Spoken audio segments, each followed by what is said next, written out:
నేను ఆర్మూర్ పట్టణంలోని 21 వార్డు అభ్యర్థిగా పోటీ చేస్తున్నాను.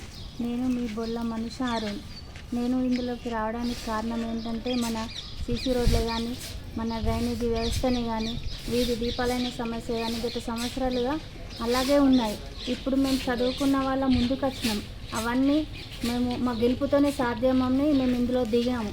మమ్మల్ని భారీ మెజార్టీతో గెలిపించాలని మనస్ఫూర్తిగా కోరుకుంటున్నాను. అందరు నన్ను ఆశీర్వదిస్తారని నేను కోరుకుంటున్నాను. జై శ్రీరామ్.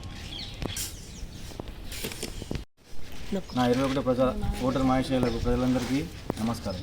నేను మీ బొల్ల మనుష అరుణ్ 21వ బీజేపీ అభ్యర్థిగా పోటీ చేస్తున్నాను. చిన్న విన్నపం, ఏంటంటే మన కాలనీలో చాలా సమస్యలు ఉన్నాయి. సో ఈసారి మేము ముందుకు వచ్చాం. ఇద్దరం కూడా, ఒకరు ఎంకామ్ చేశారు, ఒకరు ఎంఏ చేశాం. మేము ఇద్దరం కూడా ఒక్కసారి అవకాశం ఇవ్వండి. మాకు మా అభివృద్ధి అంటే ఏంటో చూపిస్తాను ఖచ్చితంగా. గత 5 సంవత్సరాల నుంచి 10 సంవత్సరాల నుంచి కూడా రోడ్డు ఎక్కడెక్కడ అలాగే ఉండిపోయినాయి.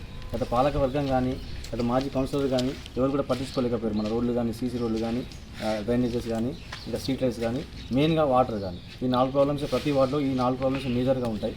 సో అవన్నిటిని కూడా మేము విజయం సాధించిన తర్వాత అవన్నిటిని కూడా ఒక్కొక్కటిగా సార్ట్అవుట్ చేసుకుంటా ప్రతి సమస్య, ప్రతి ఇంటింటికి వెళ్ళి ఏ సమస్య ఉన్నా కూడా పింఛన్స్ కానీ, వీడియో పింఛన్స్ కానీ, ఏ పింఛన్స్ అయినా సరే ఖచ్చితంగా మేము పాసిబుల్ అంత వరకు, వీలైనంత మట్టుకు మేము చొరవ తీసుకొని అన్ని సమస్యలను పరిష్కరిస్తామని మా వార్డు ప్రజలకు, అలాగే మా ఓటర్ మహేశ్వరులందరికీ నేను విజ్ఞప్తి చేసుకుంటున్నాను. మీ ఇంటి సమస్య అనుకోకుండా నా ఇంటి సమస్య అని చెప్పి ఎప్పుడైనా సరే నేను ముందుంటాను. ఏ అర్ధరాత్రి అయినా సరే మీరు కాల్ చేయొచ్చు, ఫోన్ చేయొచ్చు, ఇంటికి రావచ్చు. ప్రతి సమస్య కూడా నేను దగ్గరుండి పరిష్కరిస్తానని చెప్పేసి నా 21 ప్రజలందరికీ, నా ఓటర్ మహేశ్వరులకి ఒకటే విజ్ఞప్తి, నన్ను భారీ మెజారిటీతో గెలిపించండి. ఒక్కసారి కొత్త వారికి అవకాశం ఇవ్వండి. ఇంకా ముందు కార్యక్రమాలు ముందు చాలా చేసుకుందాం మనం అని చెప్పేసి నా 21 ప్రజలందరికీ నేను కోరుకుంటున్నాను. Thanks for watching. Like, share and subscribe.